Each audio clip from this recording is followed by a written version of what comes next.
లోక్సభ ఎన్నికల తర్వాత ఏమైనా జరగవచ్చు. బారాసాని విడే ప్రసక్తి లేదు. మాజీ శాసనసభాపతి పోచారం శ్రీనివాసరెడ్డి లోక్సభ ఎన్నికల తర్వాత రాష్ట్ర రాజకీయాల్లో ఎప్పుడైనా ఏమైనా జరగవచ్చని మాజీ శాసనసభాపతి బాన్సువాడ ఎమ్మెల్యే పోచారం శ్రీనివాసరెడ్డి అన్నారు. మంగళవారం అక్కడ జరిగిన ఒక సమావేశంలో జహీరాబాదు అభ్యర్థి అనిల్ కుమార్తో కలిసి ఆయన మాట్లాడింది. ఇక్కడ గమనించవలసింది, లోక్సభ ఎన్నికల తర్వాత ఏదైనా జరగవచ్చు. ఏం జరగవచ్చు రాజకీయంగా? ఒకటి, ప్రభుత్వ మార్పుకు సంబంధించింది.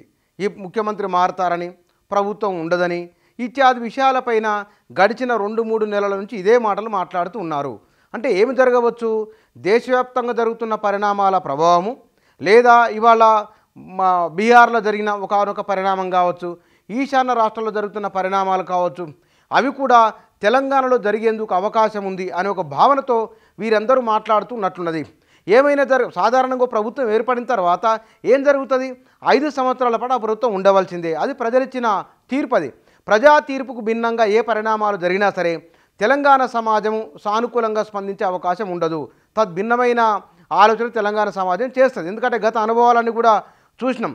గతంలో ఈ గడిచిన 9.5 ఏళ్లుగా బీఆర్ఎస్ ప్రభుత్వము లేదా టీఆర్ఎస్ ప్రభుత్వము సంక్షేమ పథకాలు అమలు చేస్తున్నాము, ప్రజలంతా సంతృప్తితో ఉన్నారు, తమకు ఓటేస్తారని భావించారు. కానీ దానికి భిన్నమైన ఫలితమే వచ్చింది. కాబట్టి తెలంగాణ రాజకీయాలలో జరగబోతున్న పరిణామాలు, లేదా కొంతమంది మాట్లాడుతున్నట్టుగా ఏకనాథ్ షిండే వస్తారని, లేకపోతే కనుక ప్రభుత్వం ఉండదు అని, ఎన్నికలు అయిపోయి ఫలితాలు వచ్చిన మరునాటి నుంచే బీఆర్ఎస్ నాయకులు అన్నారు ఈ ప్రభుత్వం ఉండేది 6 నెలలని, త్వరలో కేసీఆర్ ముఖ్యమంత్రి కాబోతున్నారని, రాష్ట్రంలో చాలా పరిణామాలు జరగబోతున్నాయని, కాంగ్రెస్లోనే 10 మంది ముఖ్యమంత్రులు ఉన్నారని, వాళ్ళలో వాళ్ళే ఘర్షణలు పడతారని, వాళ్ళలో వారే ప్రభుత్వాన్ని కూలగొట్టుకుంటారని ఇత్యాది అంశాలన్నీ కూడా ఊహాగానాలతో కూడిన చర్చనీయ అంశాలుగా మారుతున్నాయి ఆలోచనలన్నీ కూడా.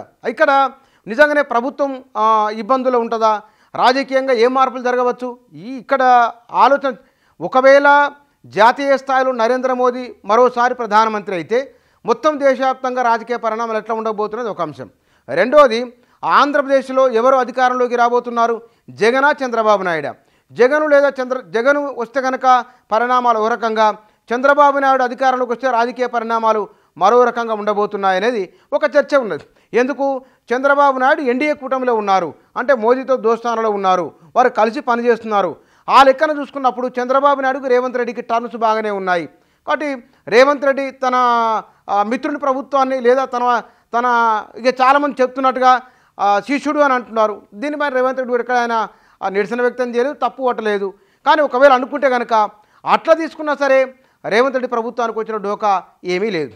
ఇక విత్ ఇన్ ద కాంగ్రెస్ పార్టీలో ఎవరైనా ప్రభుత్వాన్ని డిస్టర్బ్ చేస్తారంటే కనుక ఇప్పుడున్న మంత్రులందరూ కూడా రేవంత్ రెడ్డి నాయకత్వాన్ని వారు అంగీకరిస్తున్నారు. రేవంత్ రెడ్డి తప్ప దీన్ని తట్టుకొని నిలబడే శక్తి తమకు లేదని వారు ఓపెన్గానే చెప్తున్నారు. అయితే రేవంత్ రెడ్డి కూడా సీనియర్ల విషయంలో ఓ మెట్టు తగ్గుతున్నారు. తానే వారి ఇళ్లకి వెళ్ళి కలుస్తున్నారు, మాట్లాడుతున్నారు. అంటే రాబోయే రోజులను దృష్టిలో ఉంచుకొని ప్రభుత్వ పరంగా లేదా పార్టీ పరంగా తనకు ఎలాంటి ఇబ్బందులు రాకూడదనే ఉద్దేశంతో చాలా ముందు చూపుతో, ముందు జాగ్రత్తగా రేవంత్ రెడ్డి వ్యవహరిస్తున్నారు. అయితే కేటీఆర్ కూడా ఒక మాట అన్నారు, లోక్సభ ఎన్నికల తర్వాత బీజేపీలో చేరే తొలి వ్యక్తి రేవంత్ రెడ్డి అన్నారు. అంటే ఈ పరిణామాలన్నీ కూడా ఇందాక నేను చెప్పినట్లు గుజరాత్లో జరిగిన పరిణామాలు, ఈశాన్య రాష్ట్రాల్లో జరుగుతున్న పరిణామాలు ఏవైతే ఉన్నాయో అలాంటివి తెలంగాణలో కూడా రిపీట్ అవుతాయని ఒక ఆలోచనతోని, ఒక అంచనాతో మాట్లాడుతున్నారు. అయితే ఈ అంచనాలను నిజమవుతాయని లేదు, ఈ అంచనాలు కూడా తలకిందులు అవుతాయని కూడా చెప్పడానికి లేదు. కానీ ఈ ప్రభుత్వానికైతే, కాంగ్రెస్ ప్రభుత్వానికైతే వచ్చిన డోకా లేదు. ఒకటి, number 1, with in the Congress పార్టీలో వాళ్ళలో వాళ్ళే కొట్లాడుకొని వాళ్ళలో వాళ్ళే ప్రభుత్వాన్ని పడగొట్టుకుంటారు అనడానికి ఇది ఊహాజనితమైన అంశము, దానికి ఆస్కారం లేదు. ఎందుకు? ఇప్పుడున్న సీనియర్లు మంత్రులంతా కూడా ఒకరు ఇద్దరు బయట ఉన్న వాళ్ళు మినహాయిస్తే, ఎమ్మెల్యేలో గెలిచిన వాళ్ళు లేదా నామినేటెడ్ పదవులు తీసుకున్న వాళ్ళు, ఏదో రకంగా పార్టీ పదవులు పొందిన వాళ్ళు రేవంత్ రెడ్డి నాయకత్వాన్ని అంగీకరిస్తున్నారు. ఆయన పట్ల వ్యతిరేక ప్రకటన కానీ, వ్యతిరేక భావన కానీ ఎక్కడ వ్యక్తం చేయడం లేదు. ఒకరిద్దరు నాయకులు మాట్లాడినా సరే వారికి సర్ది చెప్పే ప్రయత్నం చేస్తున్నారు. ఇది పార్టీ పరంగా, ప్రభుత్వంలో ఉన్న సీనియర్ల పరంగా ఉన్న అంశం. ఇక రెండవది, జాతీయ స్థాయిలో జరిగే పరిణామాలు ఎట్లా ఉండబోతున్నాయి? ప్రధానమంత్రిగా మూడోసారి మోదీ అయితే కనుక ఎట్లా ఉండబోతుందంటే, నరేంద్ర మోదీతో కూడా రేవంత్ రెడ్డి మంచి సంబంధాలే ఉన్నాయి. ముఖ్యమంత్రి అయిన వెంటనే వారిని వెళ్ళి కలవడం, ప్రధానమంత్రిగా తన సహాయ సహకారాలు కోరడం, గుజరాత్ నమూనా అభివృద్ధి నమూనా తనకు కావాలని చెప్పడం, ఇవన్నీ కూడా రాజకీయంగా మోడీ పట్ల వ్యతిరేక ప్రకటన చేయవచ్చు, పొలిటికల్ స్టేట్మెంట్ ఎన్నికల ముందు మాట్లాడవచ్చు. కానీ ఏరి కోరి అమిత్ షాతో నరేంద్ర మోదీతో రేవంత్ రెడ్డి వైరం తెచ్చుకోవడం లేదు. కాబట్టి ఈ యాంగిల్లో తీసుకున్నా సరే సమదూరం పాటించడం లేదు కనుక ఉండలేని ఒకవేళ ఉండే అవకాశం కూడా లేకపోలేదు. రేవంత్ రెడ్డి విషయంలో అంత సీరియస్గా కూడా లేరు. ఎందుకంటే అరవింద్ కేజ్రీవాల్ ప్రధానమంత్రి నరేంద్ర మోదీకి పోటీదారుగా ఉన్నారు.